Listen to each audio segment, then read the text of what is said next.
মহাপবিত্র বিশ্ব রোজ শরীফ 2025 উপলক্ষে বিশ্ব জাকির মঞ্জিল বাইশশী পাক দরবার শরীফে লক্ষ লক্ষ মানুষের মেহমানদারি করার জন্য আশিকান জাকেরান মমিন মুসলমান ভাই বোনেরা যে নজরানা গরু দিয়ে থাকেন মানুষকে মেহমানদারি করার জন্য, সেই নজরানা গরুর ক্যাম্প যাত্রাবাড়ি থেকে আমি সংযুক্ত রয়েছি আপনাদের সাথে ফিরোজ আলম। আপনারা দেখতে পাচ্ছেন এখন রাত প্রায় 3টা বাজে। আজকের বুধবার রাত পার হয়ে বৃহস্পতিবার পড়েছে।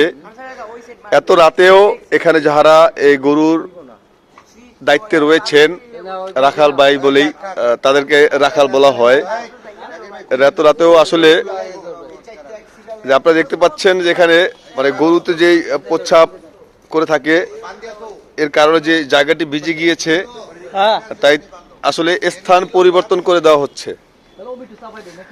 মানে যে পাশে পানিতে ভিজে গিয়েছে গরুর প্রস্রাব করার কারণে সেখান থেকে একটু মানে উল্টিয়ে দেওয়া হচ্ছে, শুকনো সাইডে গরুকে নেওয়া হচ্ছে বা রাখা হচ্ছে, যাতে মহলি বিশ্বলি খাজা বাবা ফরিদপুরি কেবলাজান হুজুরের যে নজরানা গরু তাদের কষ্ট না হয়, এই শীতের ভিতরে তাদের যেন ঠান্ডা না লাগে।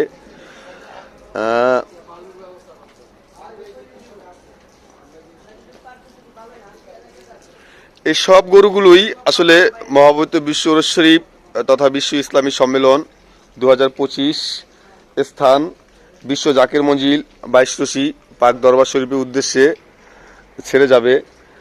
সেখানে লক্ষ লক্ষ মানুষের সমাগম হবে এবং মানুষকে মেহমানদারি করা হবে।